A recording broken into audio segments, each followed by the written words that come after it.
I was dating a girl who had a rich family, and they invited me to go to Hawaii on a vacation with them, her and her family, right?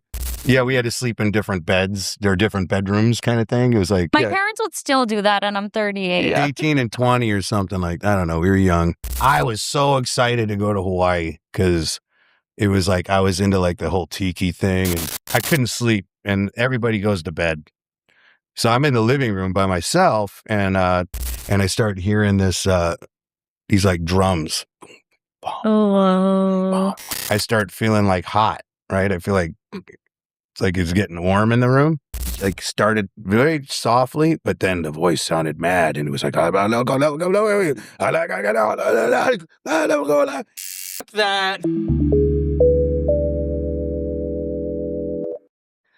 Mommy, me, mommy, me, moo. You got a joke? I got a couple, but I got two ones that I'm like good at telling. Okay, let's hear it. Let's hear them. All right. So you want to hear the Italian joke or the frog joke? Is one raunchier? One's old. No, neither one are raunchy. Oh, okay. It's a Christian frog and a Christian Italian. No. All right. Catholic, but yeah. Okay, let's hear the Italian first. All right. So there's two Italian immigrants. And they're both on the subway train, New York City. And the guy's talking to his paisan. He goes, "Hey, so Emma come first. And then I come. And these two asses, they come together. And then I come.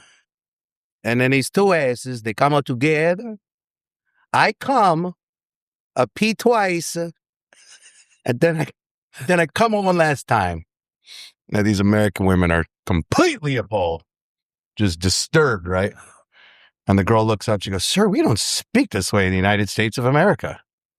And he goes, "Whoa." She goes, "Especially in front of two young women like us. It's just uncalled for." I don't know why she's drinking coffee like this on the train in an open container. But he looks at her and he goes, "Lady, what are you talking about? I'm trying to tell my paisano how to spell a Mississippi." See, it's not dirty. You guys were dirty. The lady on the train was dirty. Well, Emma come up first. Yeah, she did. Yeah. And then peeing twice. The Karen on the train, huh? That's totally Karen, dude. Young Karen with her Karen friend, the PATH train, going from Jersey City to World Trade Center that no one's supposed to know about, but everybody knows about it. What is this? I don't know. Did I just ruin something? Do you know something? I'm sorry, New York friends or Jersey friends. I used to know something. I used to know that if you lived in New Jersey or Jersey City, it was the cheapest way of living anywhere near Manhattan. Forgive me if people from Manhattan that know all this stuff. That's just something I've experienced from friends that are from New York. Mm-hmm. Yeah. It's like you want to live somewhere cheap that's really close to Manhattan, move to Jersey City and take the PATH train because no one knows about the PATH train. Nobody knows about the PATH train. But then there was some movie, and we could maybe Google it. I don't know. You guys got it right there. Or ChatGPT did. ChatGPT Something did. like that. And you can... I don't know what the movie is, but there's a movie where I don't even know how to look that up. But there was some movie where the kid's like, "Oh yeah, take the PATH train, blah, blah, blah." And then all my New York friends got pissed off about this scene in the movie. It's like burning a spot like online. It was some cheese. You're not going to find it, I don't think, but. It's been featured in, was it John Wick? No, it was like a 10 Things I Hate About You kind of a movie. One of those. One of those. Herschel Gordon. Not movie. Herschel Gordon loses. That's the horror film guy. What's the Gordon Levitt? Joseph Gordon-Levitt. Oh, movie. yeah. I think it was one of his movies. Like a love drama. What do they call those? Was it rom-com? The one with Zooey Deschanel? No, but I liked that one. I thought that was a good one. Like, she just treats him like... Have you guys heard the other side of that? The think pieces on it? No. That she told him from the beginning she wanted nothing, but he keeps pushing and he makes this all up in his head. And so he's actually the piece of Yeah. Oh, I've seen things like that. I haven't heard that one. That sounds gaslight. But that's like the whole reason why the Cobra Kai show came out. Because there was like a whole story where it's like Johnny's really the good guy, and then did you like it? Villain origin stories. Cobra Kai was awesome. It was so good. So did you watch it at all? No. I was too busy.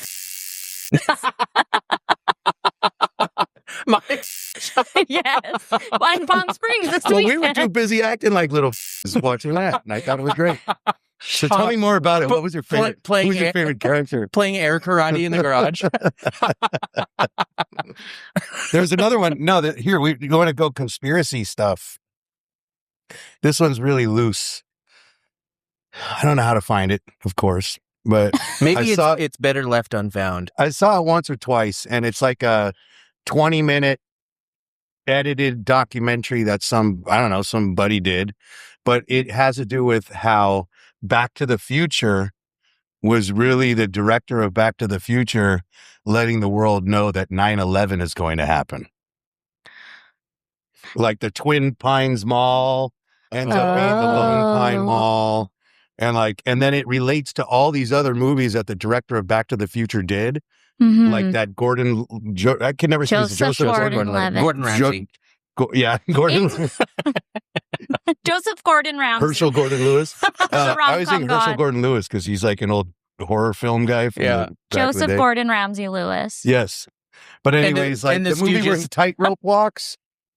Like when he does a tightrope walking. Yes. Yeah. So that movie connects with Marty McFly, and he's wearing the same thing that Marty McFly wore when he wore the freaking pork pie hat, the leather jacket, when he's trying to get the freaking almanac back from Biff. Back from Biff. How do people come up with all of these it's amazing. things? Like, that's the thing I love about conspiracies is not that I believe them or that I totally am like a conspiracist theorist. That's how I feel about them. But it's so entertaining, and it's like amazing, like how people could spend the time like thinking this stuff out and finding stuff that you never. It's like the FBI red. Oh, dude, it's amazing. It's amazing to me, and I'll spend all night long going down the freaking rabbit hole on YouTube. Like, I love watching YouTube. You know what I always think about that is like everybody always says like, who has the time to put this together? Meanwhile, you're like 8 hours deep watching these videos.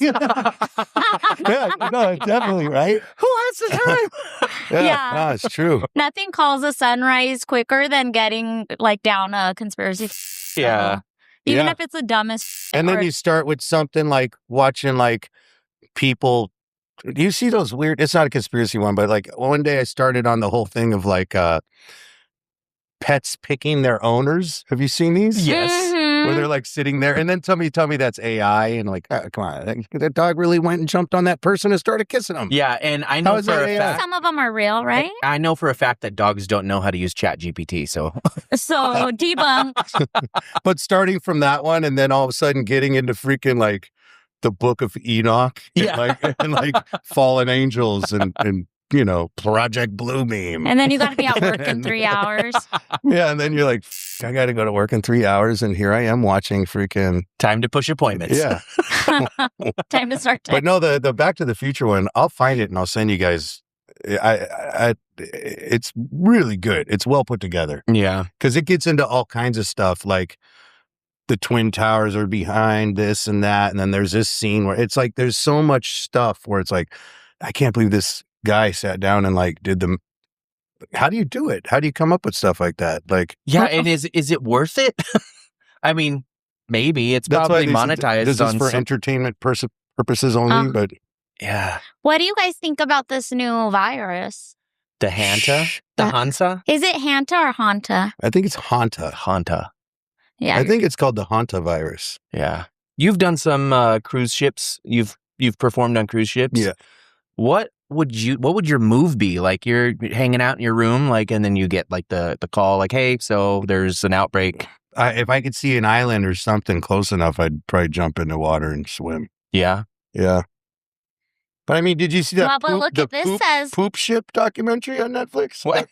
Yeah, no, it's called like Poop Ship or something. What is that? There was like a carnival cruise where the something happened. The electricity went out or something, and they got stuck on the thing for like over a week. I do remember this. The toilets and everything, and everybody was just surrounded by their shit. Because the toilets were overflowing. And so lights out. It's on Netflix right now. Poop Ship. I don't know if it's called Poop Ship. Everybody, go stream Poop Ship. Poop Cruise? I don't know. I saw it and I was like, this looks like a good one. And everybody's partying and I'm thinking like, if that was me, I'll jump too. just like how hard is it to just stay in your room? But people like got all wild. And then the crew decided to be like, yo, these people are really suffering. So let's just give everybody free booze for the night. And then it went really God. And booze is like And then Woodstock. people are like on the ledges On the hole. in front of each other, and it turns into like this whole So it was like poop overflowing from the toilets and everything started smelling and all that. They gave you Dude. like one little bag and said to poop in this bag or something. They like deliver it to your room. So you're walking through to go poop in a bag. Yeah, I guess. I don't know, but Don't want to add. that's a real thing that happened on, I think it was Carnival. Is it true that they give you, like, in your food on cruise ships, they put laxatives? Have you heard this? I haven't No. heard that.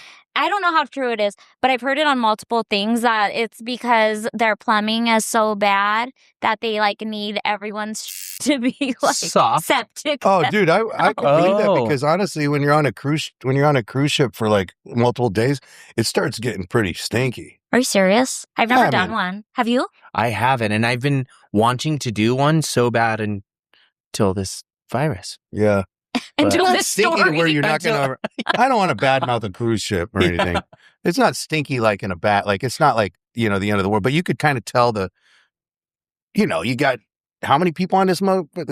Yeah, 10,000 people on it. Or no, I don't know about that. But yeah, because you got all the thousands of crew members. Depending on, yeah. So I mean, everybody's like pooping and peeing on this And you same. got them party shits. And they, Oh yeah.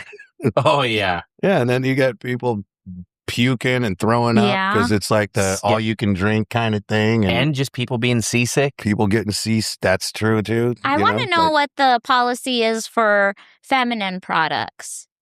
Oh, well, I would imagine I Because don't it's know. probably like have to throw in the trash can if their plumbing is that sensitive. Because it's Why don't they probably just have like a giant like Shoot. well, yeah, like Willy Wonka kind of thing, like just a big tube that goes all the way Like right a to male Sucker right up. it's like just like a tunnel that like you poop in a hole that just And it all goes And into it just all a goes big, into- ginormous No, no. toilet. it all just goes into the ocean.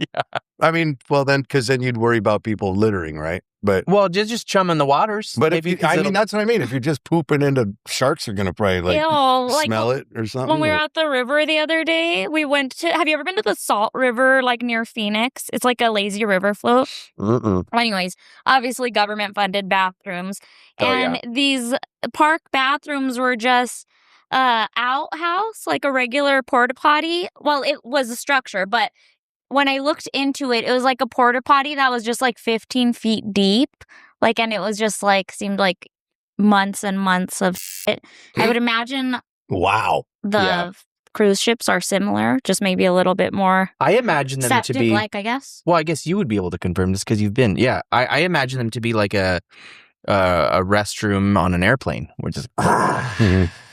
and it goes into Those airplane restrooms, And those it goes things flush into the- pretty good. the Those poop things- department. Those things?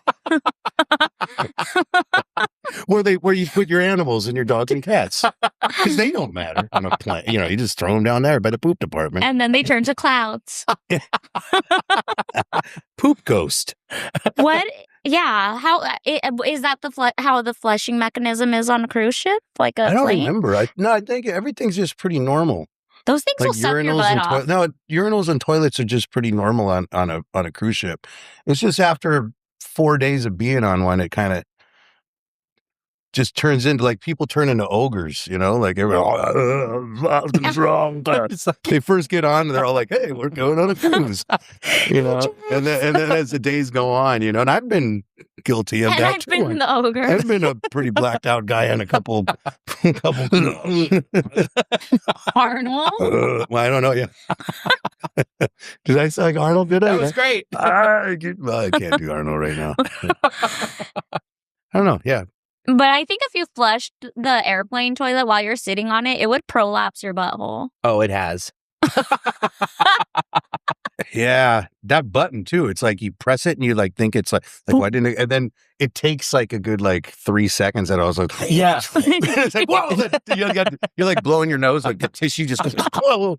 You have to like hold on to the side of the. Yeah. So, anyways, this hantavirus, I guess you wouldn't even know if you were exposed because it takes 1 to 8 weeks to show. I don't know. That it's Symptoms, it scary says. though. Whatever. I mean, I just recently heard about it. I was in Europe. I just got back on Monday, Oh no! and then I should have heard about it because isn't a boat like off of some Spanish island or Yeah. something? I should have heard about it, but I didn't. Dude, but the way the media said it was like cruise shipment with like didn't say anywhere where it was. Yeah. Like I didn't see any of that until you deep dive. I But don't know. I work in a barbershop, so like you hear stuff all like the barbershop is kind of like my your social hub, just news. I mean, you hear everything. baby mama drama. Left wing, right wing, baby mama. You hear it. You just hear every damn side of the story with all kinds of. So that was the first thing I was hearing people talking about as soon as I got back to the shop. I'm like, well, wait a minute, are we gonna have to close down? I know. Oh my gosh, dude. But I don't think so. Well, but who knows? But They're saying it's hard to spread, but I think they would want us to not panic. The American passengers that they sent home, they sent them to a quarantine center in Nebraska or Ohio or something like that, and they just released that one or two of them I think 2 of them are exposed. Or didn't 2 die already? On the ship, like 9 people died, I think. What? Yeah. But yeah, I think it was about 9 or something. But if it gets out there, I mean, they've known about this hantavirus for a long time. yeah, it's not a new virus, right? No, because I guess my mom was telling me the other day. I talked to her for Mother's Day, and she was That was shout out, shout out, Mom. Tell me about hantavirus. little piece of info for you. No, but she was like We know you're deathly ill watching. when I was a kid. For like a few years, she was really sick, and she was like one of those cases at the hospital where they didn't know what was wrong with her, and they were checking for hantavirus. So when she saw this, she's like, they were looking for it back in like 1984 or whatever. It's something, I don't know. That's what my mom told me. I don't know. Yeah. My mom also told me that Elvis Presley wore Vicks on his chest just to make me wear Vicks. So I don't know how true that is. I was like, I well, tell I was you, like, she just sounds Mexican. oh no, I'm Mexican. But yeah, she like I don't know. I guess I was a kid and like I was sick or whatever and coughing, and she made me wear Vicks. I guess Sicilian people make you do that too. Those peanut butter banana sandwiches and Vicks, that Elvis. But yeah, so I don't know. I was like a big Elvis fan. I was like 3 years old, like dancing around the living room watching Elvis. With the cough. And he had like his Mom, chest. we're gonna need more Vicks. Well, no, he had his chest showing. I don't know this. I wasn't there for it, but I mean, I was there for it, but I was 3, maybe younger. But he had his chest showing, and it was all glistening because he was sweaty. And she's looking at me, and she's trying to just get your Vicks on, and she saw Elvis, and I'm dancing around. You probably felt so cool when you put it on. Well, no, that's the thing. I did it all the way till I was about 35 years old. And then she told me she lied. And I was like, oh, Mom. No. But my yeah, God. So she told me that Elvis wore Vicks. And then when she told me that, I was just like, every day I'd be like, Mom, put Vicks on my chest. It was like, Then I wore Vicks. And he was just like you in the thought mirror. that's what your voice powers I was like, are my from? lips are going, That's so funny. What? Kids can be so impressionable. Yeah. Mm-hmm. Are you still a Vicks head? I like Vicks. I like taking Vicks and putting it underneath my upper lip and going like that a lot. I love Vicks. I love the way Vicks smells. And then there's those sticks that you fucking shove up your Oh, nose. hell yeah. They had Those to are the best, reformulate right? them because people Those were are the getting best addicted. when you do it. Oh, I like those. What'd you say? What did you I say? like smelling. I'm a smeller. You're a smeller? Yeah, oh yeah, I'm a smeller. I said those are the best when you do it. We grew up putting Vicks on our chest. It was like our grandma What did about it to your our feet? kids. Mexicans Yeah. are more like On you our grew feet. up where your grandma abuela would put it in a teaspoon and make you eat it. I've kind of heard Oh, that stuff. too. yeah. Yeah. I have some Mexican friends who's, Mm-hmm. I mean, not all Mexicans, obviously, but I've heard. Not all I've Mexican. heard. But yeah, that will get rid of a dry cough. putting it on Yeah. your feet. I still believe that. What about weird people that put like onions on their feet and shit? You ever heard that? I've heard of seen that. I stuff? have tried it. Does it work? I couldn't take it, dude. I couldn't take it. Did it It's look so all, like, uncomfortable. black and all that? I didn't end up lasting that long. No. But I have done the thing where you put it like on your nightstand when you feel like if your partner's sick, like if you put it on like their nightstand because it's supposed to be so absorbent. Like Yeah. it's like a kind of like a air Home- purifier. Yeah, like a home remedy. Did you ever hear of putting a bar of soap in your bed if you got cramps? Oh, or no, for restless leg, I've heard. But it has to be Irish Spring. Irish Spring, yeah. I think it's placebo. Well, it has to be placebo, right? I don't know. But because what else would it be? Irish leprechaun magic? Maybe in the springtime. Irish Spring does smell great. I love Irish Spring. I also love Zest. Zestfully clean. You're not fully clean Unless you're zestfully clean. Like, yeah. Shout out to Zest. Run us that Right up. sponsorship. Dude, is Zest still around? I remember the way it's shaped. It was freaking great. Yeah, it had this cool concave. Yeah. Yeah. Oh, yeah. It's the sports grip. You ain't losing that. No You're dropping fucking shit way, in the dude. shower. I'm an athlete. This is going to be a funny one, dude. Like, I clean really, really I fast. grew up with an older sister, right? 5 years older than me. And she always had like smelly good kind of stuff. And I like the way that herbal essence shit smelled. Oh, Oh, yeah. the orgasm. I don't know what it was, but I used to like orgasm stuff. I used to like use that to, are you using my herbal essence again? No, And you're all in slow motion whipping your head. Remember, there would be like the commercials. They would be in the shampoo aisle. Like, Yeah. It was either that or use like the 99-cent Suave that your mom bought. VO5. Or VO5. That was a good one. VO5. Yeah, we used those. Dude, fucking 4 Herbal kids. essences You gotta was do it. expensive, or at least for us, it was expensive. But that's we what I'm weren't saying. getting My that shit. teenage Yeah. sister would So go and buy it on She, her own. yeah, she used Because her she had a job and all that. And then like my mom would buy like VO5 and Suave and that kind of stuff. Do you remember Brute, the aftershave? Oh, the big green bottle. My grandpa used Plastic. Brute till the day he died. Brute was good. I thought Brute smelled Yeah. good. Now it just smells like lesbian. Yeah. You think lesbians are using Brute? Or Axe. I don't know. I don't know what they use. They're using cool water. Oh Water? my gosh, my first crush in junior high Or no, was Cool Voss, sorry. Waters. Cool water was like, that was like, I don't know. We're all the same age, right? Around like kind of. Well, I don't know. You're probably like- 37. Okay, yeah. No, we're not the same. But the 90s, that was like what you. Yeah, it was Cool still water a was thing. the go-to. Well, I this grew was up the in- Y2K, and the Cool Waters. Yeah. Or what was the was- one that both could use? The KC Oh. or Oh. CK1? CK1? Yeah. CK1 wait, was like men or women can use or CK1. was it Curve? No, it was. Well, I don't know about Curve. Do you I remember Curve? CK1 was the one. Because Curve was also. Dude, those are the days of shopping malls. Oh, yeah. Mm-hmm. I remember, or the magazines that my sister used to get. Dude, I used to go and steal all the cologne samples and just rub them on my. Oh, yeah. My sister used to get 17 Yep. and Cosmopolitan. Cosmopolitan. Cosmetology. I didn't know that that's what you were supposed to Cosmetology. do with those things. Were you? Yeah. Well, I thought it was just You're to the- like smell, like getting the little that's what I testers at the thought, mall. But I've You don't heard rub other it on people say yourself? I that. thought you I did. put it all over your wrist and your neck. Yeah, I think so. And I think so. Yeah. Yeah. My those dad were the was telling me shit. not too long ago about like in the 70s or something, there was like a cologne kit that you would get and it had different scents.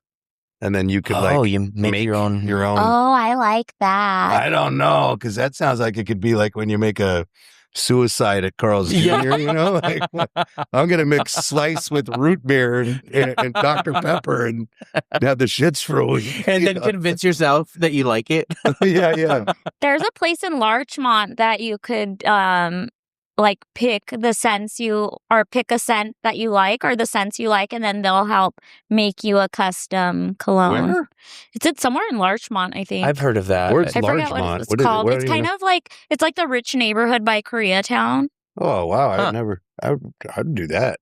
Yeah, that sounds cool, huh? So like I guess between like Koreatown and like the Melrose. Like, Shout where out shit's to cracking. Largemouth. Or Largemont. Shout out to Or Large Marge. Marge. To largemouth. Shout out to Largemont. I What'd you forget say? what it's called. By Koreatown. Largemont. Tell them Large Marge sent you. With her large mouth. All right. Shall we bring in the episode so then we can get to... Yeah. Welcome back to the Tattoo Budcast, the only podcast that's just like a tattoo appointment. Wrong again. Minus the tattoo. I'm Jimmy Jim. And I'm Sinai Garcia. And today we have a very special guest. A real celebrity. Yeah, a real celebrity. One of the modern day crooners, as I like to call him. And my mom likes to call him, and I'll tell you why later. We have... On the phone. Can we call your mom on this episode? Keep going. I started out as a fan of this guy and became a friend, met him on the road. He'll be the judge of that. I'd like to welcome Jesse Wagner from the Aggrolites. Thank you. Thank you. Yeah. He travels with an entourage. That's right. They're all out there. So what I was going to say about my mom is a fan of the Aggrolites, and I think I told you this. We had a show in Vegas. My family went out, and my mom had just had a surgery, and she was in a wheelchair or something like that. And we all went out, and I asked Jesse. I was like, "Hey, do you mind meeting my mom? She loves the band and stuff." And he was nice enough to go and to the lobby of her hotel casino and sing to her. And she was so embarrassed. Oh, because she's so shy. Yeah. No, she was cool. She was fine, but she was just super uncomfortable. That's so nice. Well, that's of because you. I was the young, awkward, weird guy that met her. I was like, "Hey, how are you? I'm Jess." And she thought I was going to be like crooner. Yeah. You're like, can I No. teach you how to wheelie in that thing? Yeah. No, I actually sat on her lap and rode on top of her. That's how you taught her. Yeah. And you were "Hey, like, can I sit on top of you real quick? Come on." And she's like, can I put my hands on top of your hands? Okay. And we wheeled around. Then I sang her a couple and then Sinatra you're songs. like, you ever and put then it was Vicks on your okay. chest? Yeah, that's right. I go, did you ever tell Jimmy to put Vicks on his chest? Were you the kind of kid that liked to perform for your family? Yeah, since we were kids. You don't say. So you would lube up right before. I don't know. I grew up with like I said, I had an older sister, so she was like the showboat. She was in the plays and the. Oh, okay. She was all the things, talent shows and plays and all that. And then I was like the little brother that would kind of be there at rehearsals. I was like, "Oh, he's a cute kid. Throw him up there." And then all of a sudden I'm Tiny Tim, Tiny Tim, is and that then your first credit? My first was a townsperson in The Music Man. Did she hate it? I can't do I anything think on my there own. was a lot of things, but my sister's one of my. I love my. We talk all the time. Tara's awesome, but I think there was a lot of that, like Richie and Bob. Like that's our joke. Like I'm Richie and she's Bob. So it's like that's our nicknames for each other because my mom would always be like, "Oh, Richie." So And I don't know. It's just an inside joke that we got going on. But yeah, she's very proud. She's not jealous. She well, She's that's leaving. not what she told us. She's leaving. she's on the phone Yeah. right now. We're Jesse. like, come on out. Come on in, all the way from South Carolina, Tara Morowski. Hey, Jess. Is that where you were born, South Carolina? No, nothing to do with South Carolina. She moved there now. She's a pretty successful real estate agent. Oh, really? Yeah. So her and her husband moved out that way. He could travel anywhere with his job, and then she went out there to do real estate, and she does really well. And then since she's got the boys and I don't have kids, my mom and dad were like, "Well, fuck it, we're gonna follow her out there." And then now they're all over there. Oh shit! So I'm So like, now you're the Bob. and now I'm the Bob. You're so Bob. I'm Bob. You're so Bob, I'm but just you like, draw "It's really Boney good. Woodpecker. Boney Maroney for these shit stompers." Boney. Anyways. Where were you? Where did you grow up? Here? I grew up in California. My Okay. family's all from Cleveland. Everybody's Cleveland, Ohio. And they moved out to California like the year before I was born. So I grew up in a city called Rialto. Yeah. I'm from the 909, You sure are. You sure are. Yeah, I see it. as you could tell. I like Rialto. So it was theater that got you into music, or Yeah, just performing at all? Yeah, I did. A lot of. I never did theater in school or anything like that. I wasn't that nerdy. It was community stuff. Yeah, like plays that my sister was in, I'd be in and stuff like that. So as long as you can steal the shine from your sister, you were down. When you were actually able to audition, you said, "I'm good. I'll just start a band or something." I was in The Sound of Music, and I was Kurt Von Trapp. Is that the dad? No, that was. Yeah, I was the dad. At 10 years old, I was. I don't know. Maybe it was an all-kid production with like an oversized suit. I'm like, Edelweiss.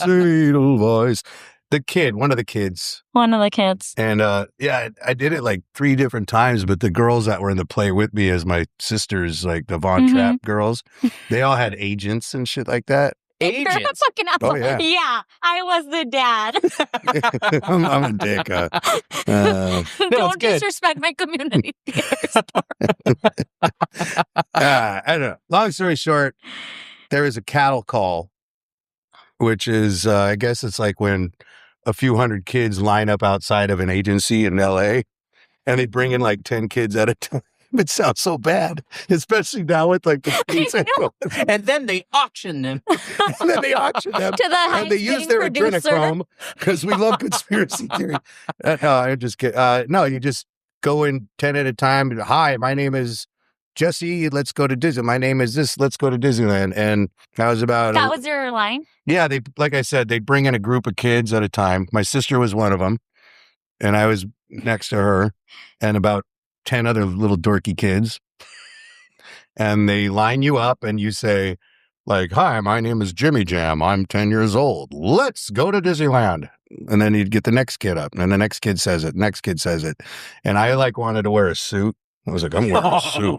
Oh my gosh. And all the other kids, all cool, huh? and all the other kids were like Jonathan Taylor Thomas and shit, you know, like the freaking, which I had to grow. They made me grow the hair. Hell yeah. I would have thought you were so hot. You what? I would have thought you were so hot. That was my boo. So anyways, I wore a suit and all that. And I was like, the only way I'm going to get this agent is if I do something different than all the other kids. So I was like, hi, my name is Jesse Wagner. I'm, I don't know, I think I was like 11 or 12. I'm 11 years old. And I went, let's go to Disneyland. I did some stupid, like outrageous, like, and then my sister was like, you know. You're like, I thought we said no. Yeah. He's on the. That was before representation mattered. I wasn't, Then my sister went next. And then she did it all newscaster vibes. Like, my name is Tara Wagner. I'm, how old? I don't know, 16, 15, I don't know, something like that. 15. Let's go to Disneyland. You know, she killed it at everything she did. And then there was like the other kids. Anyways, like a few days later goes by and then we get the phone call. And I guess I was called out of like a few hundred kids. I was like one out of like 5 kids that got called. Holy shit. Yeah, a cattle call. From being just a kooky little I was going to say, so it pays off to be an attention whore. It pays off to be a little shit. That's what it pays. And I've been being an attention whore ever since. Yeah. Keep dreaming, kids. Yeah, that's right. Don't let anybody stop. Showboat as much as you can. Fake it till you make it, kids. So when did you start playing music? Well, so the agent thing, there was like constantly like calls and callbacks and all this stuff. And I could have been Frodo. I had all these dreams. Frodo. Oh, yeah. The Good Son. Remember that movie with Macaulay Culkin? Yeah. I was going to be, what's his name got it instead of me? Elijah Wood. That little motherfucker. That little shit. So he's great. You auditioned for that part? Mm-hmm. Holy shit, dude. And I was like one of the up runners of it. There's a lot of things that happened where it was like, wah, wah, wow. Is that like terrible as a kid? Was that heartbreaking or you didn't care? Nah, I don't know. It didn't really matter. It was just kind of like, because I'd get made fun of by like my close friends and be like, oh, you got a call back again? Dad's got to pick you up and take you to Hollywood. Well, you were wearing the glasses shaped like stars, so yeah. and then it'd be like auditioning with like the Sandlot kids and always be like, oh, the Sandlot kids here. Oh, fuck, I didn't get this one. Oh, see, and they'll turn around and go home because it'd always be like that kind of thing, you know, like somebody would get it. And then I got to that age where I started getting pimples, you know. like right now. That never went away. But they'll call back. Oh yeah, they'll call. He like, Yeah, I what remember if my your mom- time's running out? My mom was even kind of like, "Do you really want to still do this?" And I was like, Look "I hated it, pretty much." Sorry, Mom, but yeah, she A was face kind of not like, even a like, mother "Hey, could love. we could barely afford to drive you back and forth to L.A. every week to get these stupid gigs that you're not getting."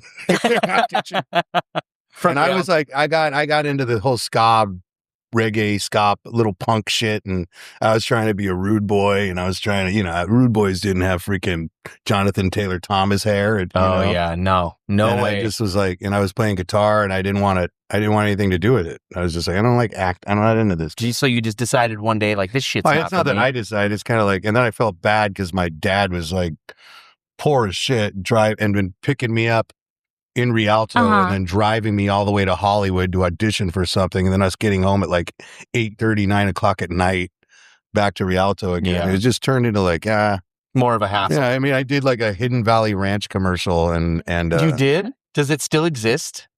yeah, it's on. It's out there. You could see me with the Jonathan Taylor Thomas haircut. No and everything. Wait a fucking second. way. It's out there. What's YouTube? How do we find this? I don't know. It's on there though. Was that when Hidden Valley had the shaker? I guess got to stop doing this. No, it was just a regular Hidden Valley Ranch commercial. Like maybe like mom's dream dinner with her family, Hidden Valley Ranch, like 1994. Wait, that sounds familiar. Mom's dream. There's two of them, and I'm seeing more in another one. That's it. Is it? Yeah. So, All right. so here it is. You're going to see Hold on, Jonathan hold on, Taylor hold on. Thomas here. Let's Wow, get this dude. audio A going. real celebrity. A ranch celebrity, dude. I had Remind a me, lifetime bud. supply of ranch. Anybody wants to? No. You still get it? But I don't know, it turned into like becoming a pimply faced kid and being into like music, and then having this agent. And we had my manager at the time was this woman named Linda Goodfriend, who was Richie Cunningham's girlfriend on Happy Days. Richie. I don't know if you remember the show Happy I Days. remember I Happy do, Days. yeah. Richie Cunningham's girlfriend. She was pretty good, but she was a big manager. And they were like, "You got to dress like this. You got to," and I just didn't like it. And I was just like, "I'm not into this. I don't want to act. Okay, ready? I want to play music, man. I want to sing, man." But yeah, that was me right there. Watch, right, ma'am. Oh, you're right. Yeah, ma'am. That You was, just know. yeah. Tom is it? The salad even Fuck. disappears. Oh, oh wow. just That likes was this so dressing. convincing. You like that rap? 1996. Hell no, that's wrong. Is it? I don't know. I was not 16. Maybe I was 14 when they filmed it and it came out in 96. I was going to say maybe or maybe it's whoever just- put it on YouTube thought it was 96. I don't know. I definitely wasn't 16. Maybe I was. I don't know. You are a Hidden Valley rancher. Mhm. That's Dude. pretty awesome. Yeah, it could have That- been. I've never met It could have been anybody. Frodo. Look And- at 535 people have been like, what was that commercial? Yeah. 535 people actually watched that This- for the I'm gonna lead singer comment of the on it right now. Aggrolites. I know, I'm gonna comment on it right now and be like, hey, Hey, that's everybody the singer. check out this ad. That's the singer of the Aggrolites. Dude, I've never met anybody Yeah. from a Hidden Valley Ranch commercial, so this is pretty cool. I don't think I have either, except for them. I wonder where they're at now. I don't know. Is that the only thing that you did? No, I did like a Hyundai commercial with Charles Barkley. What? And then I did a Merrill Lynch commercial. And then I had like I had like a lot of shows where it was like, you have the part. And then they meet my parents. And then you go on a callback. And then you do another one. And then it's like, we're going to air the pilot. And then all of a sudden it's like, "Mwah, sorry." And then you don't Yeah. get it. It was a lot of those. I don't know Yeah, how I'd so- be able to take that as a kid. The don't know. rejection. Yeah. I wanted to be a child actor so bad, but I guess that's like everybody did. Yeah, my girlfriend's sister was in an episode of Full House Yeah. for like a few seconds. Oh, really? Yeah. My cousin now, well, the show ended, but one of my little cousins now is the little girl on the Connors. Oh, cool. Yeah, I knew shout the out girls to from the Charlie. Ladybugs. Remember that movie, The Ladybugs? I knew the guy that was the girl. Do I? So I was I about, hope all right. it was so yeah. hot. And that movie, after I watched that movie, I asked my mom if I could say shit. Ah, Because just I remember once, Mom. there's a Just part once. where he like looks out the window and sees someone coming to his house, and he's obviously dressed like a boy, and he goes, shit, and he like hits the deck. And I You got remember goosebumps. And I remember being so young, my mom was getting me dressed in my uniform the next day and was like, I was like, hey, just wondering, is it cool if I say shit? Because I remember thinking like, that sounds dope. And then she said, no, I'm like, I'm going to say it anyways. So the same girls I was in that Sound of Music play with, Uh-huh. they were also in this thing called the, I don't know, Los Angeles Children's Choir or something like that. I think it was called Los that Angeles. sounds It was big like a choir children, but you'd get hired to do like these private fancy events. Like the owner of Paramount Pictures had a Christmas party. Then he hired kids, And well, the whole choir got hired. I have got no stories. I'm not Corey Feldman. I got no stories like that. I know. Ah, what are you doing here? Do you want I wish us I to could tell succeed you. or not? Unless I have some weird awakening one day, you guys give me some like ayahuasca, and I'm like, what the fuck was going on? But no, I don't have any bad. That's what the Vicks was actually used That's what the for. Vicks was for. Anyways, yeah, we like. Here's what's crazy. It was like he had his mansion on one end, and then this big tent on the other, and like a little area, like a, what do you call it, like an atrium area in between. Yeah. And it was like every movie star you can think of. Frank Sinatra was there. I watched I watched Kenny G play Happy Birthday to Frank Sinatra. You never on the saw hair so saxophone. curly. I never saw him so curly. I mean, shit, other than Michael Bolton, who was there also. And he was there too. Freaking anybody you could think of, Chevy Chase, freaking Larry King Live, Ronald Reagan was there. And you performed in front of these people. Well, what happened was we He said, I'm performed. going to Disneyland. Yeah. Tony Danza was there. I mean, No I'm telling you, way. like Ed Begley Wow. Jr., Kathy Lee Crawford, not Kathy Lee Gifford, but who's the no wire hangers lady? No, Joan Crawford. Joan Crawford. Who else was there? Nancy Rake. Well, Ronaway. Damn. Just you name them, they were there. It was 1991, 1990. And but so yeah, we sang. Nancy or Nat King Cole's daughter sang. Natalie Cole, she sang, but the children's choir did like a bunch of like jingle bells and this kind of crap. But like when we didn't sing, they hired us in like groups to where it'd be like 5 kids or 3 or 5 kids at a time. It wasn't a huge choir. It was maybe a choir like 20 kids. But to wear rollerblades and wear Christmas clothes. And they had this like fake snowman and frothed, what do they call those? Flocked Christmas, flocked trees. Yeah. So when you look out from his mansion window and across to the tent, or if you're looking out from the tent across to the mansion window, it looks like kids ice skating. And they hired these like Mexican dudes that were on top pouring boxes of fake snow the whole time. I swear, I'm not joking. And they're like, oh, those me, we need to get it out. And then like they have to get like more and more and like nonstop, like, and then there'd be another dude like sweeping up the snow. filling up the boxes. And then they'd go back up there and like shake. So it looked like it would So be you guys are snowing. like a real life Christmas village scene? Yeah, Chevy Chase was watching. I remember all kinds of people. Dan Aykroyd. It was awesome. Dan Aykroyd and Chevy Chase. Yeah, Wow. so that same choir. Man, I haven't talked about this in years. Watch, now I'm really going to be like, and then this. Wait a minute. Wait a minute. They all had boners. They all took us to a room. And me and James are just trying to get clickbait. We're like, and then Jesse Wagner. No. The expose. It all started with Vicks. The same choir. So I was behind the music. I was what they call a boy soprano. Oh, I bet you. So I had a good range. Well, I bet you did. It's weird to talk about this kind of stuff because nowadays it's so creepy sounding, but it wasn't creepy. There's no bad. That's because your parents were there. My mom, no, they weren't allowed to be there. Shut the fuck up, bro. No way. They weren't allowed to go. Then maybe you were just ugly. Yeah. Yeah, well, still He's all jealous now. He has like a complex. He's watching that Nickelodeon documentary. Like, oh, oh man, you break up my Jonathan heart. Taylor Thomas. It's like Jan Brady. He's like Jonathan. Anyways, yeah, the Arnold Schwarzenegger one. You want to hear that or no? Or I could go on. Yeah. So I'm all in now. Yeah. it's we got hired to do Arnold Schwarzenegger's baby's baptism, which was at his the house. choir. Yeah, the choir.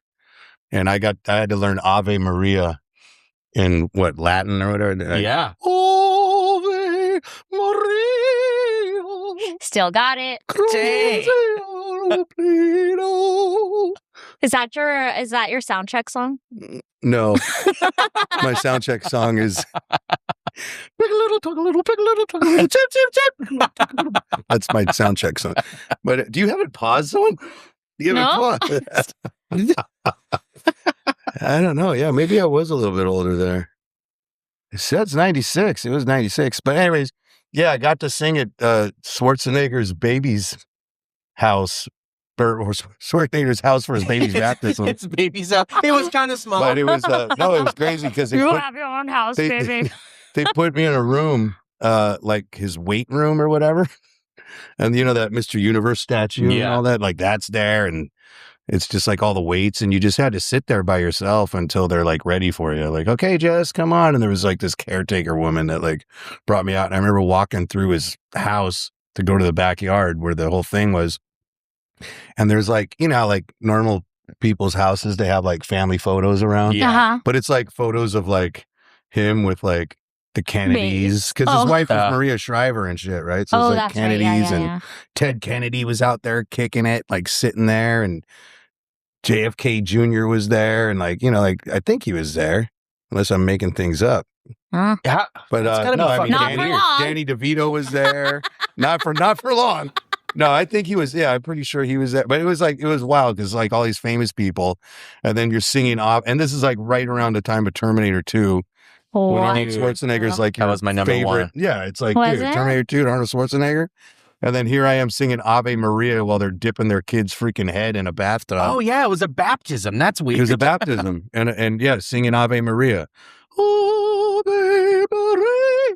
And it's like Schwarzenegger. And then after he's like, it's very cool. It's very cool, Jesse. Thank you for coming and singing at my child's baptism.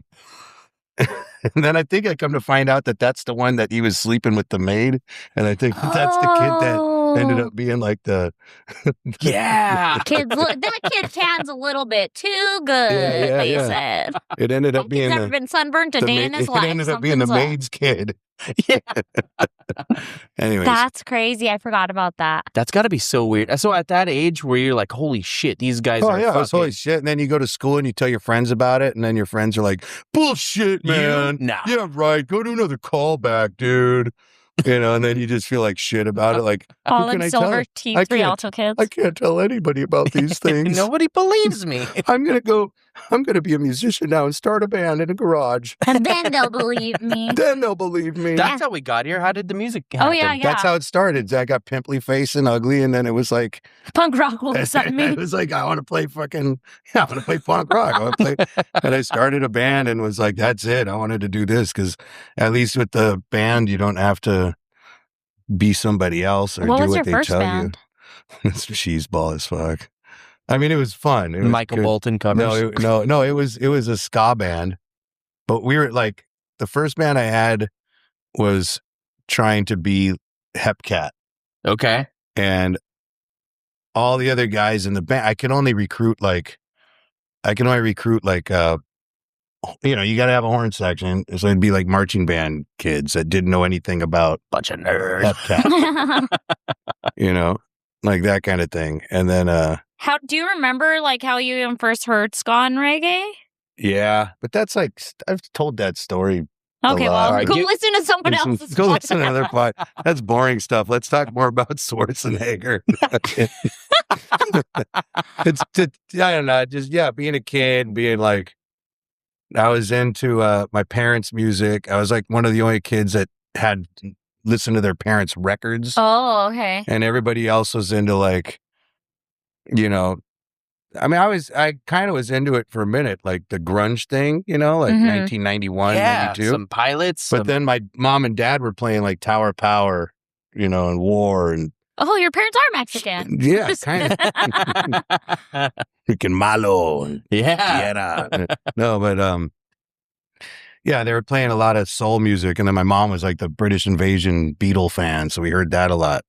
And then the grandparents were playing a lot of Sinatra and Bobby Darin and Tony Bennett and all that stuff. So, and then so I fell in love with like music with horns, like Tower of Power, a Jimmy Jam tattoo, Jam tattoo, many Jimmy Jam tattoos. But yeah, and I was like, I thought that soul music was anything with horns in it. Okay. You know, there's like, you know, 13-year-old me, I don't know, No 14-year-old internet. me. Yeah, there's no internet. Free internet. So my sister's boyfriend at the time, about 4 years older, was like, hey, dude.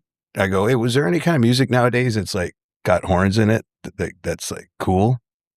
And he's like, dude, yeah, there's this music called ska. I'm like, ska?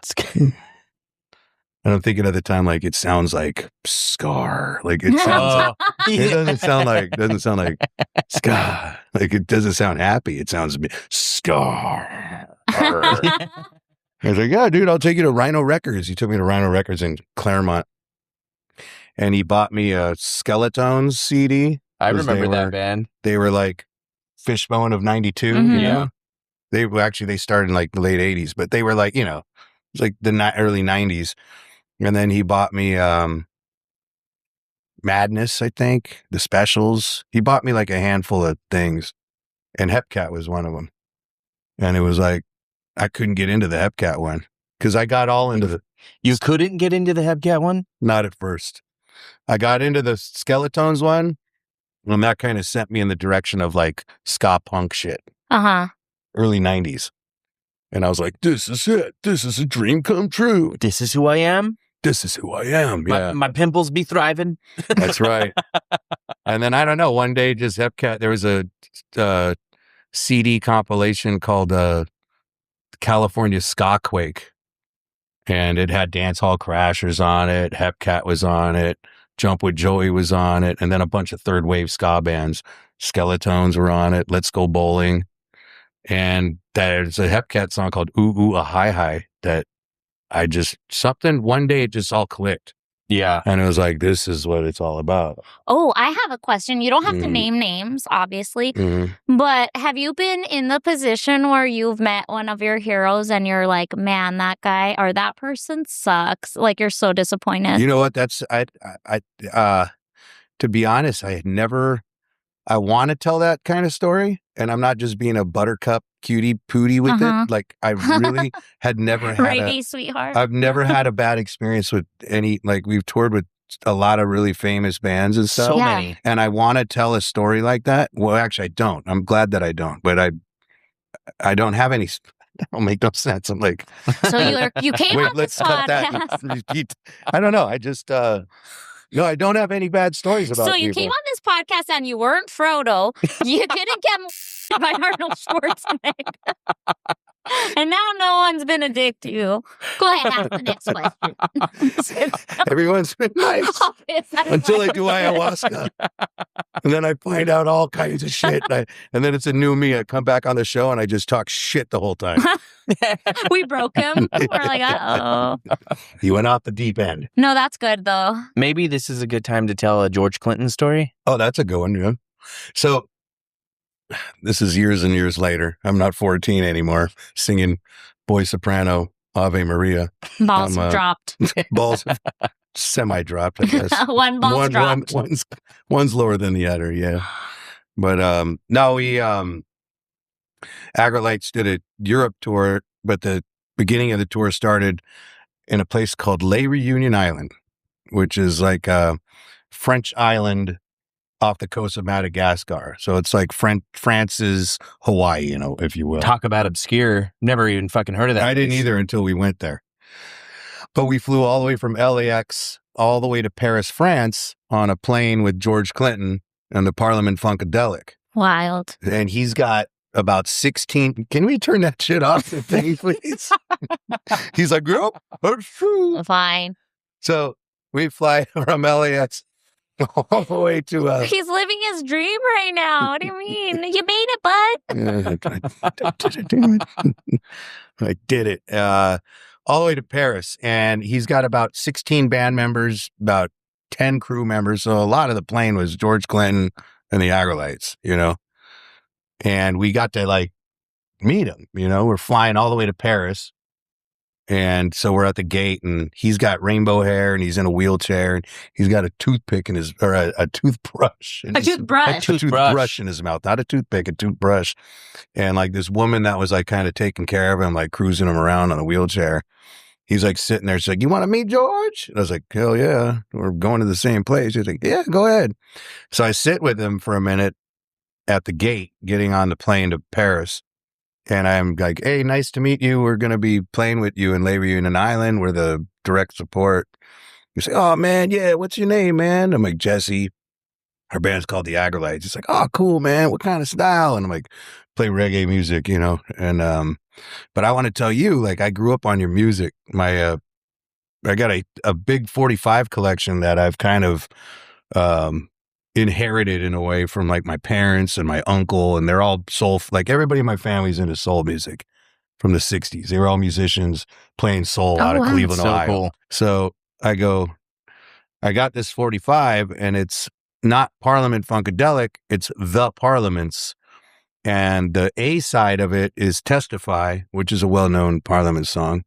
And the B side is called I Could See the Ice Melting in Your Eyes. And that's one of my favorite Parliament songs.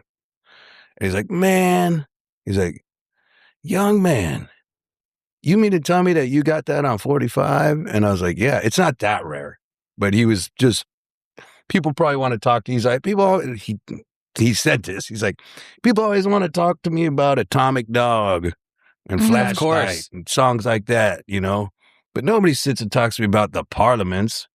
I would have never thought that that'd come out of your mouth, man." I'm like, "Well, it's true, George." And then, you know, George, let me tell you. "Well, it's true, George. Can I sing Ave Maria at your grandson's baptism?" And then he's like, "Yeah, man." So anyways, it was cool. It was very nice meeting him. Let me take a few That's pictures so with him. sick. So then we fly all the way to Paris. And then the next day you have to fly from Paris all the way to freaking Africa, Madagascar, you know, the island Yeah. off of Africa. So that was like a whole other day of Jesus. traveling, and hung out. Small talk, never like hanging out and like playing freaking CeeLo with them in a corner, doing drugs with them. Just hanging out, says hi at the airport. That's about it. Greets you and very nice. And the rest of the band was awesome too. So yeah, fly all the way, do the thing, and then it ended up being a blast. Like the whole time we were in Labor Union Island, ended up being really cool, freaking awesome. It felt like paradise. It was cool. It was like, Yeah. everything was Euros and in French, but it was like Africa. Were you know? nervous to perform with them? Well, I didn't For them? open up for them. Yeah. It was kind of like a beach party. It was kind of like doing like that beach fest, you know? Okay. It was like outdoors on the ocean, just a big stage. It was just like anything else. So it was, yeah. I mean, I was just stoked that I got to watch George Clinton. That's crazy. And yeah, and then for years I'd go see him, but never got to talk to him. Yeah. You know, it'd be like, "Oh, George Clinton's coming to town. I want to go see him." And then one year, maybe 6 years later, I don't know. I'm not good with the math. I'm in my like mid-30s by now. And Norwood Fisher from Fishbone hits me up. He has a group that he's got called Trulio Disgracious. Okay. And it's like kind of like Parliament in a way. It's just a big jam funk band. But they do nights where they have like tribute nights. So one night I did with them, they did like a Pink Floyd Dark Side of the Moon tribute. And then another night I did a George Clinton Parliament That's night. cool. Then we did a Ray Charles one. So I played with them every now and then. So randomly, I get a phone call from Norwood Fisher. And he's like, "Hey, man, I know you like George, man. I'm going to be playing with George Clinton tonight out at Harvell's in Long Beach, man. And, you know, if you want to come out, say what's up. You're all good." I was like, "Cool. Can I put some people on the list, like just a couple friends?" He's like, "Yeah, man, no problem." So I put my best friend, Herman, one of my best friends. I put him. He's not my best friend. You know, you ever see that Larry David episode where Funkhouse is like, "You're my best friend," and he's like, "He's not my best friend. He's one of my best friends. So, but he might be my best friend. I don't know. I have a lot of best friends, but Herman's up there. He was my best man. I was his best man. So we're close. Shout out to Herman. Shout out. Anyways, he's like a huge boogie funk guy. He's got a huge record collection. He's another vinyl junkie, like, you know, growing up our whole lives. Yeah. Collects all kinds of records, and he's just all into funk. So I had to invite him, and then I brought my wife, who was my girlfriend at the time, and her mom, who's my mother-in-law now, obviously. But because her mom was like Studio 54 and like, this is going to gain me some points, you know? Oh, yeah. Anyways, we get to Harvell's, pretty rad. And Norwood comes out. He's like, "You want to meet George?" We're like, "Yeah." And George comes out. Now he's wearing a suit. He's walking. He's not in a wheelchair anymore. He doesn't have rainbow dreads. He's wearing like a pimped out shark skin looking suit. Fuck yeah. Oh, sick. He's got a gray beard. And Norwood's like, "Hey, George, this is my friend Jesse, man." He's like, "Hey, nice to meet you, kid. Nice to meet y'all." And he shakes my hand, meets Herman. And then he goes to my mother-in-law and my wife. But he goes to my mother-in-law and he licks her hand. I know he did this in a movie too. He did it in a PCU, I think. But he licked her hand and he went, "Must be the dog in me." That's what he said to her. And it's like, fucking George Clinton. That's fucking awesome. And then G is fucked. Yeah, it's pretty bad. But here's the best part. Now this is years later, right? And this is hand on word to God or whatever Sure, yes. Yeah. Boy Scouts honor. Whatever. I start talking to him. I go, "Hey, George, go there." My wife and mom, they walk away. And then it's just me and Herman. I'm like, "Yeah, dude, I actually got the opportunity to open up for you years ago. We were on Lay Reunion Island, and we were on, we're called the Aggrolites, reggae band.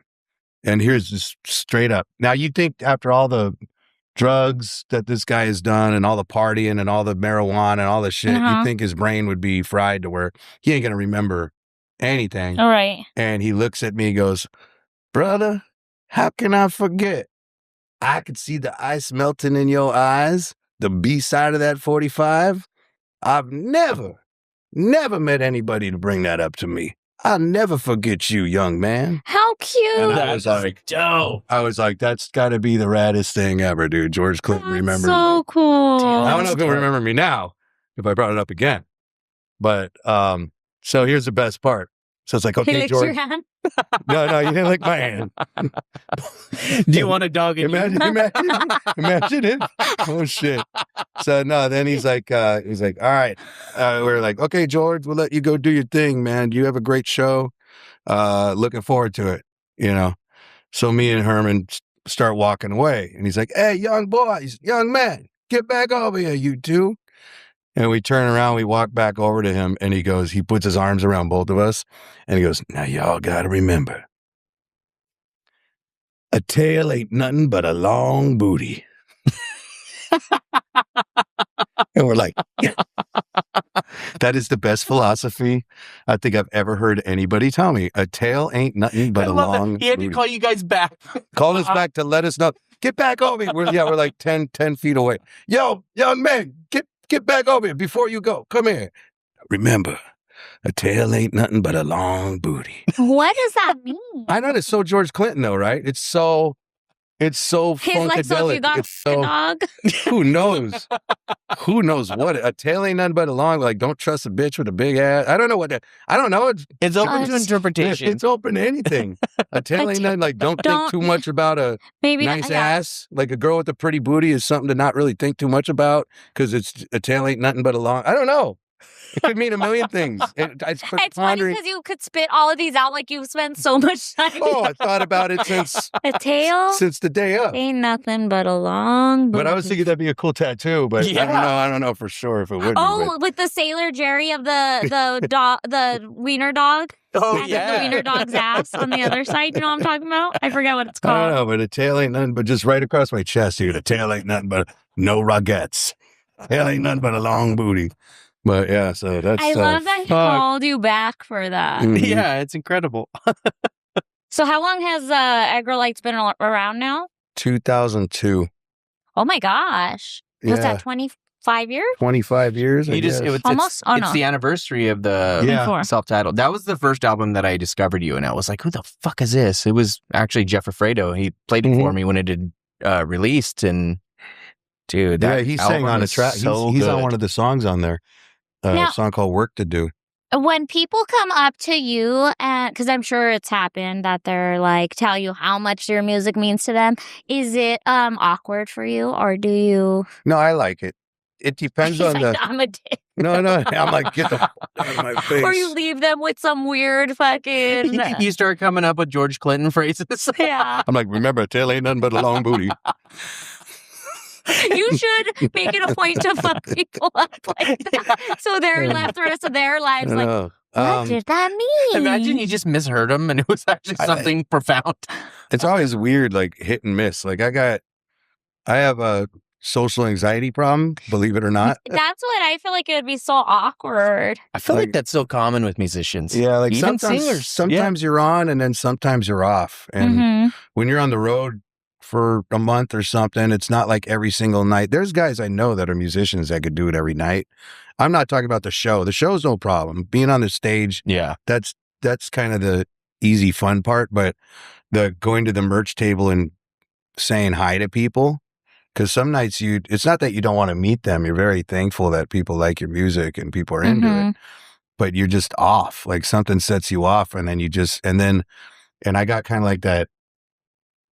I don't know if it's ADD or what, but it's like sometimes I'll just start staring at their nostrils. And then like they're talking to me and I'm zoning out on like their left nostril, like the freckle on their nostril. And I'm just like, ugh. And then they said something to me and then I'd like, I get all foggy. Like, I'm just not good. Like, like, I don't like, do you guys doing a You're podcast? like, Like, nice to meet you, Nostril Boy. I don't know if I could, but yeah, I mean, I love it. Yeah. I mean, what better feeling is it when, going out and meeting people and them telling you how much your music means, and they're going to a different country in some random city and they're singing your lyrics, Yeah, and some of them Feels probably great. don't even speak the language and know your songs. Yeah.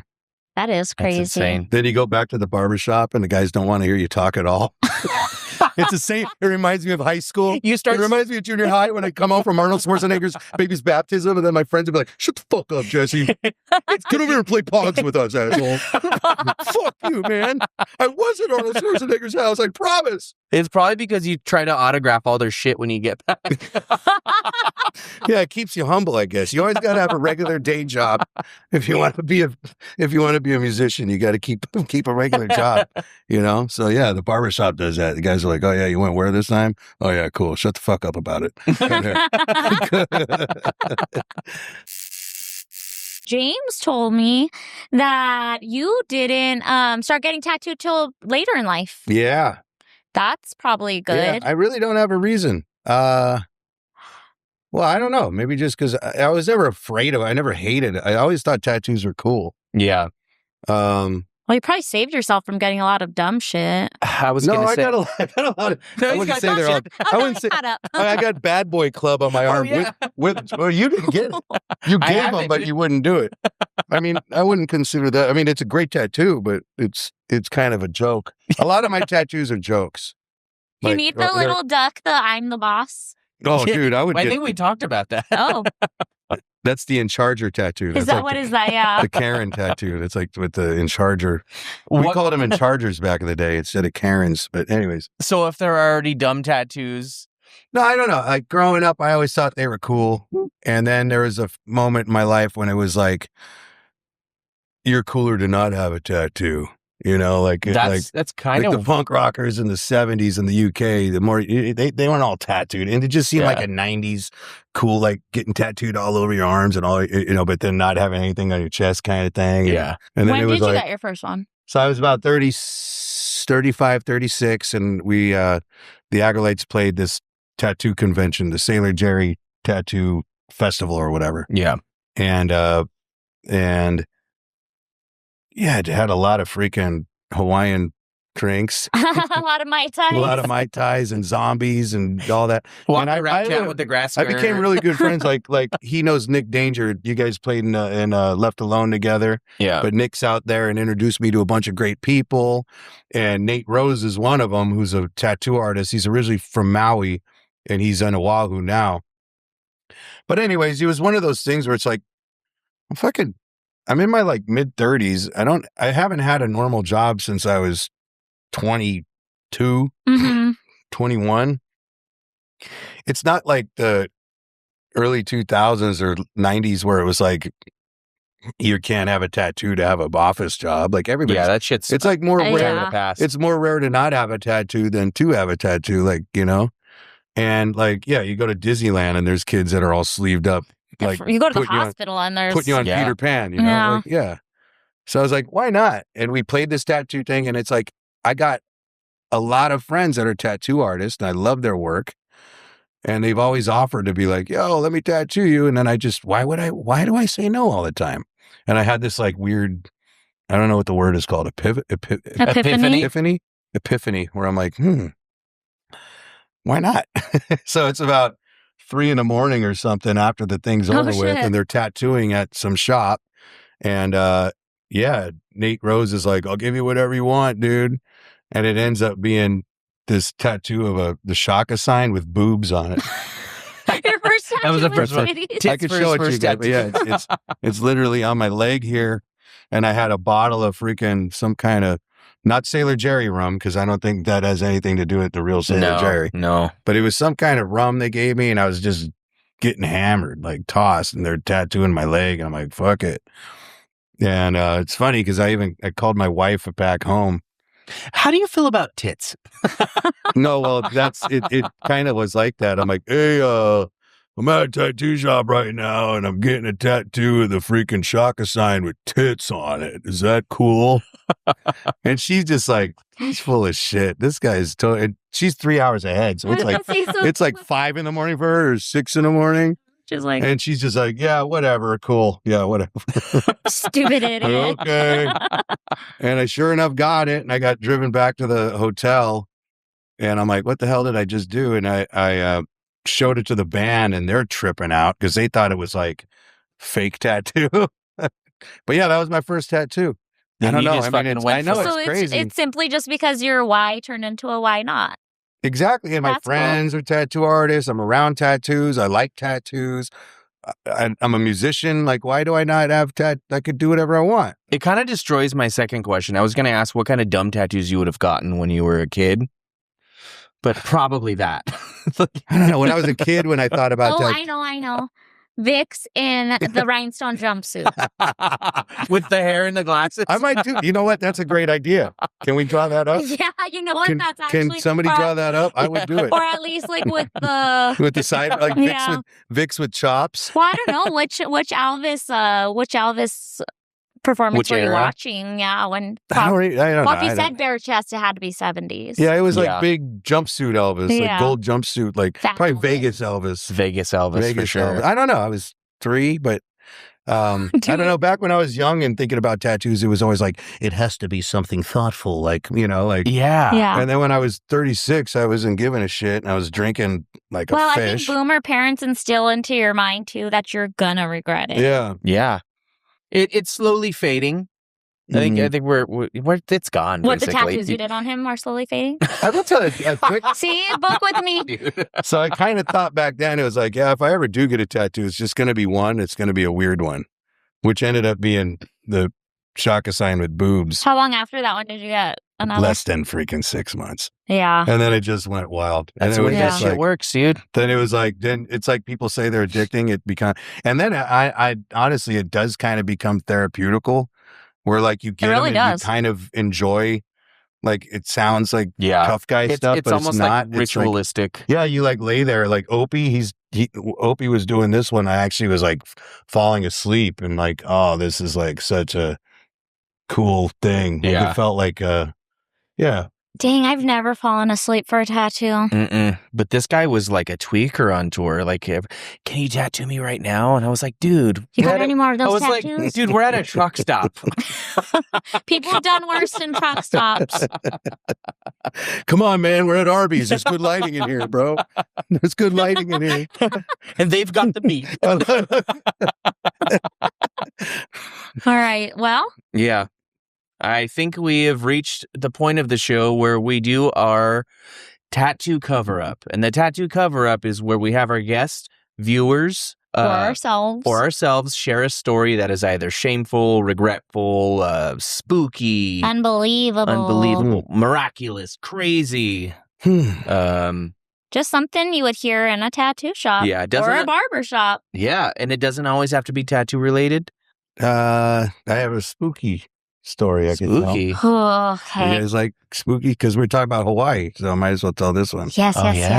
Okay. So, this is about 10 years before that, maybe more. I was about 21. I was dating a girl who had a rich family, and they invited me to go to Hawaii on a vacation with them, her and her family, right? And they rented like this fancy house that looked like the Brady Bunch house, like total. Sick. And it was off the Kona, like off the ocean. And anyways, yeah, we had to sleep in different beds. There are different bedrooms kind of thing. It was like, Oh, you and your girlfriend? Yeah, I was 20. I think I was like 20 and she was like 18 or 19. She was 14. My God. I'm just kidding. She was of age. I was, we were young. We were like, My parents would still do that, and I'm 38. Yeah. 18 and 20 or something like that. I don't know. We were young.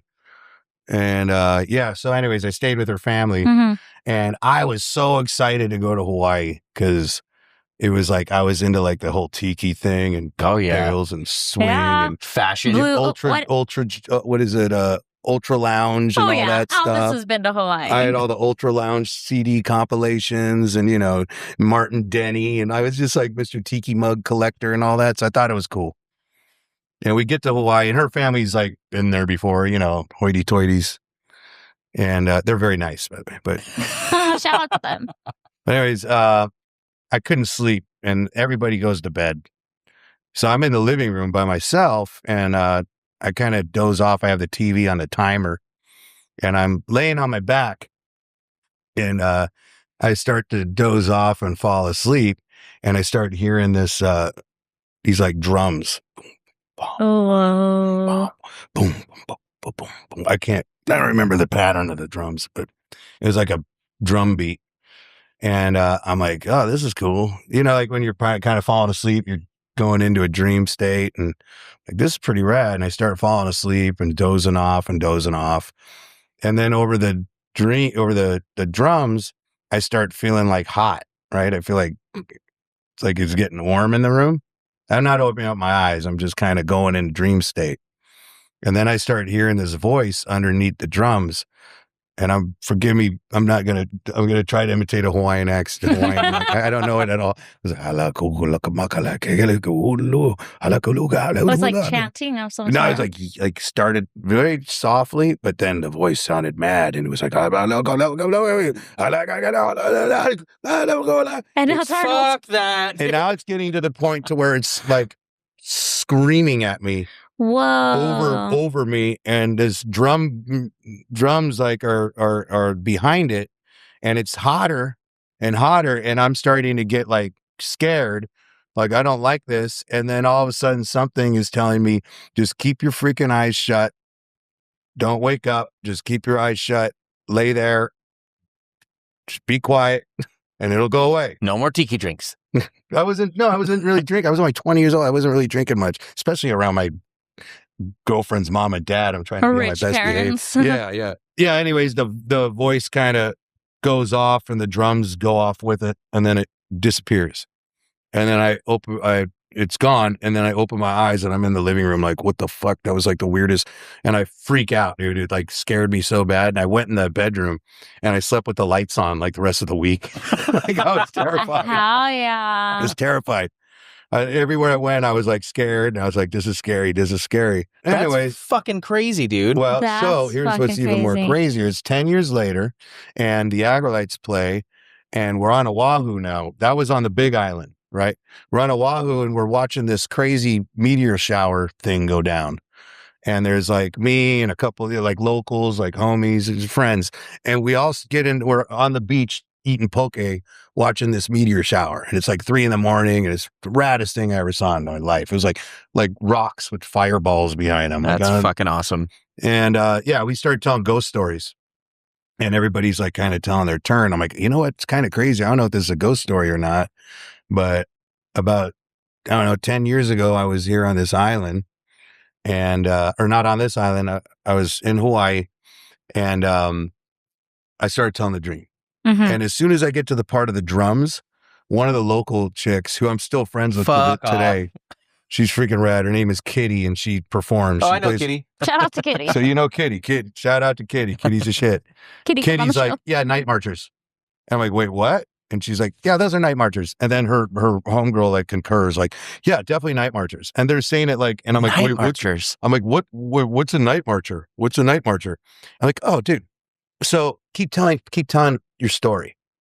I'm like, well, I started to fall asleep, and then I got hot. It felt like, you know, with your eyes closed, like you could see the sun when it's bright outside. It's like orange. Oh my And gosh. it got really hot, and then I started hering this voice like scream, like, Dude, this you hear the is voice? I'm like, and I hear Stop the drums, it. and the drums are pounding. And then then what, Jesse? Where were you first off, Jesse? And I'm like, we were off the beach, and they're like, were you anywhere near Kona on the outskirts? Shut Like, what the fuck? And I go, yeah, that's where the house was. And she's like, yep. And they're just acting like it's like no big deal. No, like, oh yeah, night marchers. There's It's like those a normal night thing. marchers again. That's Yeah. crazy. And they go, so did you keep your eyes shut and ignore it? And it went away? Like you were told to? And I said, yeah, something made me feel that I should ignore it and it would go away. And that's exactly what happened. Oh, well, that's good, because if you were to open your eyes, they would steal your soul forever. And then you got march really like, Oh my and you- gosh.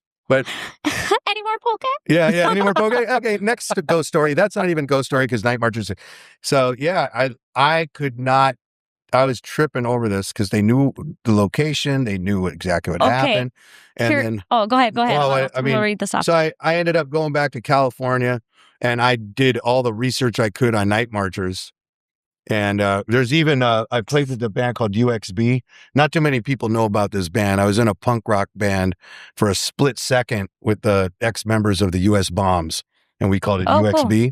And there's actually a song called Night Marchers about that experience. Fuck. But anyways, so yeah, it tripped me out. But that's probably one of the gnarliest.